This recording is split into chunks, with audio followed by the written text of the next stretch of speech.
ఓం గంగణపతే నమ ఐం సరస్వత్యై నమ శ్రీమాత్రే నమ దుందుర్గాయ నమ క్రీం క్రీం మహాకాళికాయ నమ ఓం నమ శివాయ శివాయ గురువే నమ యా దేవీ సర్వభూతేషు మాతృరూపేణ సంస్థితా నమస్తస్యై నమస్తస్యై నమస్తస్యై నమో నమః క్రీం క్రీం మహాకాళికాయ నమ క్లీం కృష్ణాయ గోవిందాయ గోపీజనవల్లభాయ శ్రీకృష్ణ పరబ్రహ్మణే పరంజ్యోతిషే నమ శ్రీరామ జయ జయ రామ రామాయ నమ రామ్ దత్తాత్రేయాయ నమ. యూట్యూబ్ ప్రేక్షకులకి అందరికీ కూడా నమస్కారం అండి. నేను పాలపర్తి గున్నా శర్మ. ఈ రోజున మనం చెప్పబోయే విషయం ఏంటిదంటే ప్రధానంగా కంటెంట్ అంతా కూడా ఈ యొక్క ఏప్రిల్ నెల వార ఫలితాల్లో భాగంగా మనం అంతా కూడా విశ్లేషణ చేసుకోవడం జరుగుతుంది. ప్రధానంగా రెండో వారం ఫలితాలంతా కూడా ఏ రకంగా మేషాది ద్వాదశ రాశుల వాళ్ళకి ఈ యొక్క వార ఫలితాల్లో భాగంగా విశ్లేషణ చేసి పరిష్కారం చెప్పడం జరుగుతుంది. ప్రధానంగా చూసుకుంటే గోచార చక్రంలో అంతా కూడా ఈ యొక్క గ్రహస్థితి ఈ రకంగా ఉంది. మీనరాశిలో అంతా కూడా అంగారకుడు, శనీశ్వరుడు మరియు బుధుడు యొక్క సంచారం జరుగుతుంది. రాహు యొక్క సంచారం అంతా కూడా కుంభరాశిలో జరుగుతుంది.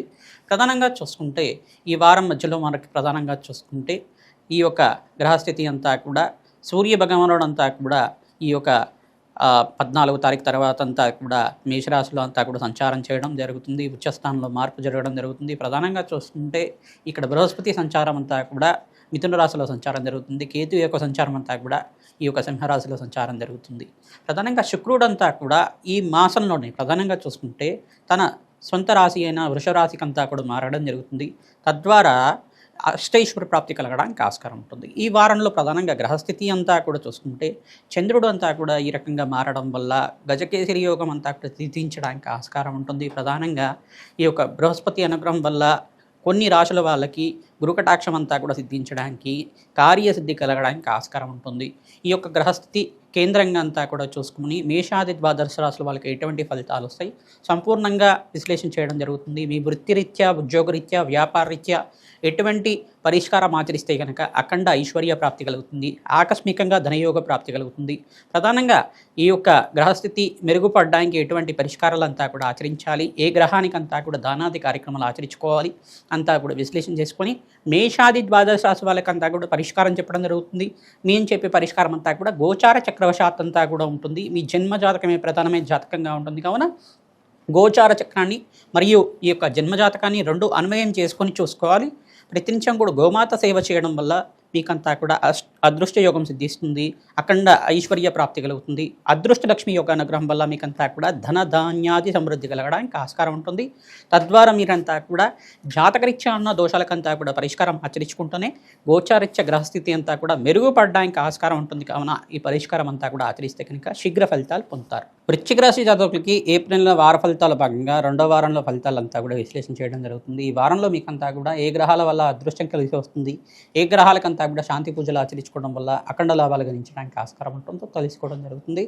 గోచార చక్రవశాత్తు ప్రధానంగా చూసుకుంటే ఇక్కడంతా కూడా అంగారకుడు, శనీశ్వరుడు కలియకంతా కూడా మీనరాశిలో సంచారం జరుగుతుంది. కావున స్వల్పంగా మిశ్రమైన ఫలితాలు పొందడానికి ఆస్కారం ఉంటుంది. శ్రమ అధికంగా ఉంటుంది. శ్రమతో కూడిన సంపాదన పెరగడానికి ఆస్కారం ఉంటుంది.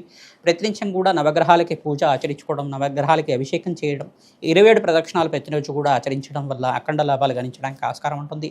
దానాది కార్యక్రమంలో భాగంగా ప్రధానంగా అంగారకుడికి, శనీశ్వరుడికి, ఇక్కడ శుక్రుడికంతా కూడా జపాలు దానాలు ఆచరించుకోవడం వల్ల మీకంతా కూడా అఖండ ఐశ్వర్య ప్రాప్తి కలగడానికి ఆస్కారం ఉంటుంది. మహాలక్ష్మీదేవి ఆరాధన, వెంకటేశ్వర వారి ఆరాధన, శ్రీకృష్ణ పరమాత్మ ఆరాధన చేసుకోవడం వల్ల అఖండ లాభాలు గణించడానికి ఆస్కారం ఉంటుంది.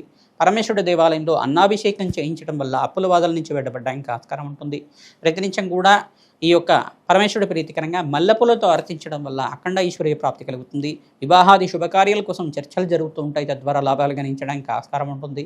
మంచి అవకాశాలంతా కూడా సిద్ధించడానికి మీకంతా కూడా దూర ప్రయాణాలు చేయడం వల్ల, మంచి వ్యాపారంలో పెట్టుబడి పెట్టుకోవడం వల్ల లాభాలు గణించడానికి ఆస్కారం ఉంటుంది. శ్రమ అధికంగా ఉంటుంది. కావున ప్రధానంగా మీరంతా కూడా నవగ్రహాలకి ప్రతినిత్యం కూడా నవగ్రహ స్తోత్రాన్ని పఠనం చేసుకోవడం వల్ల అఖండ లాభాలు గణిస్తూ ఉంటారు. ప్రధానంగా దత్తాత్రేయ కవచాన్ని పారాయణ చేసుకోవడం, దత్తాత్రేయ చరిత్రని పారాయణ చేయడం వల్ల అఖండ లాభాలు గణించడానికి ఆస్కారం ఉంటుంది. బృహస్పతికి, సూర్య భగవానుడికి మరియు శనీశ్వరుడికి, అంగారకుడికి జపాలు దానాలు చేసుకోవడం వల్ల అఖండ లాభాలు గణించడానికి ఆస్కారం ఉంటుంది. అంగారకుడు ప్రధానంగా ఇక్కడ చూసుకుంటే శనీశ్వరుడు పాటు కలిగిస్తూ ఉన్నాడు. కావున శ్రమాధికంగా ఉంటుంది. కావున ప్రధానంగా మీరంతా కూడా కోపావేశాలకంతా కూడా అవకాశం ఉంటుంది. చిన్న చిన్న మనస్పర్ధలు జరగడానికి అవకాశం ఉంటుంది. ప్రతినిత్యం కూడా ఈ యొక్క భగవంతుడి యొక్క నామస్మరణ చేయడం, మెడిటేషన్ చేయడం వల్ల మనశాంతమైన జీవితం జీవించడానికి ఆస్కారం ఉంటుంది. వ్యక్తుల యొక్క సహాయ సహకారాలు తీసుకోండి, మిత్రుల యొక్క సహాయ సహకారాలు తీసుకోండి, అఖండమైన లాభాలు గణించడానికి ఆస్కారం ఉంటుంది. నూతన వ్యక్తుల వల్ల మీకంతా కూడా లాభాలు గణించడానికి ఆస్కారం ఉంటుంది. వ్యాపారంలో లాభాలు గణించడానికి ఆస్కారం ఉంటుంది. ఉద్యోగంలో మార్పులు కూడా జరగడానికి ఆస్కారం ఉంటుంది. దూర ప్రయాణాలు చేయడం వల్ల లాభాలు గణిస్తూ ఉంటారు.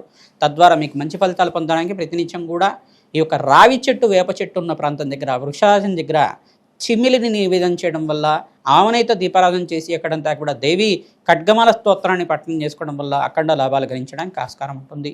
ప్రతినిత్యం కూడా 27 ప్రదక్షిణాలు వృక్షరాజంతా కూడా చేయడం, గోమాత సేవ చేసుకోవడం వల్ల అఖండ లాభాలు గ్రహించడానికి ఆస్కారం ఉంటుంది. దత్తాత్రేయ కవచాన్ని పారాయణం చేసుకోండి, మంచి ఫలితాలు పొందుతారు. శ్రీమాత్రే నమః.